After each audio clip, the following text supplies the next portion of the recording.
ক'ত গ'ল প্ৰতিশ্ৰুতি ক'ত গ'ল অমিত শ্বাহে উল্লেখ কৰা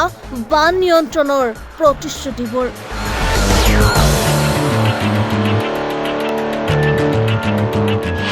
ক'ত গ'ল 15টা পুখুৰীৰ কথা কেতিয়া হ'ব বানৰ স্থায়ী সমাধান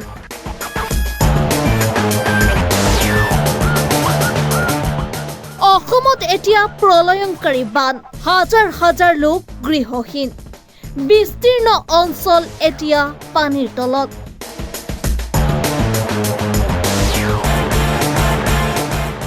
চৰাইদেউ শিৱসাগৰ যোৰহাট নাজিৰা সকলো এতিয়া কেৱল পানীৰ তলত এই সময়তে পুনৰ চৰ্চালৈ আহিছে বান নিয়ন্ত্ৰণক লৈ দিয়া ৰাজনৈতিক প্ৰতিশ্ৰুতিবোৰ প্ৰথমে আমি এটা ভিডিঅ' দেখাব বিচাৰিছো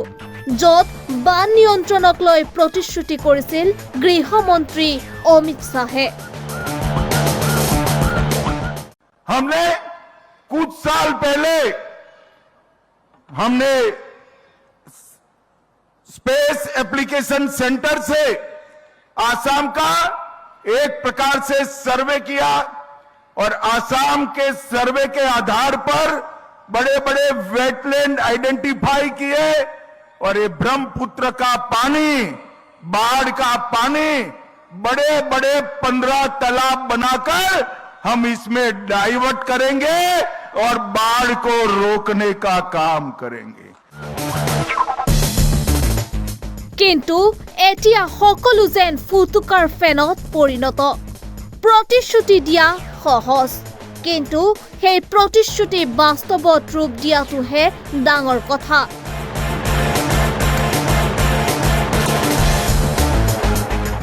বান আহিলে প্ৰতিবাৰ শুনিবলৈ পোৱা যায় স্থায়ী সমাধান হ'ব বান নিয়ন্ত্ৰণৰ বাবে বৃহৎ আঁচনি আহিব নদী খনন হ'ব মথাউৰি শক্তিশালী কৰা হ'ব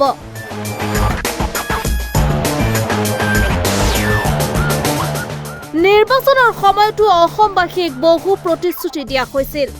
বান সমস্যাৰ স্থায়ী সমাধানৰ আশ্বাস দিয়া হৈছিল কিন্তু আজি উঠিছে এক ডাঙৰ প্ৰশ্ন সেই প্ৰতিশ্ৰুতিবোৰ ক'ত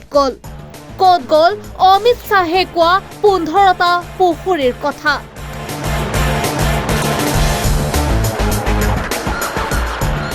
শিৱসাগৰ যোৰহাট নাজিৰা চৰাইদেউৰ নিচিনা জেগাত কতো নাই নেকি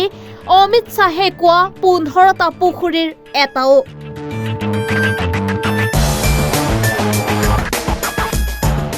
যদি বান নিয়ন্ত্ৰণৰ বাবে ঘোষণা কৰা আঁচনিবোৰ সময়মতে ৰূপায়ণ হলহেঁতেন তেন্তে প্ৰতি বছৰে অসমৰ মানুহে একেই দুৰ্যোগৰ সন্মুখীন হ'বলগীয়া হলহেঁতেন নেকি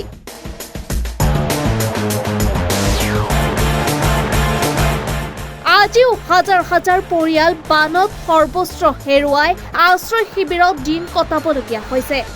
এনে সময়ত কেৱল ফোন কৰি খবৰ লোৱাটোৱে যথেষ্ট আছিল নে প্ৰতিশ্ৰুতি বাস্তৱায়ন কৰাৰ সময় আহি পাইছে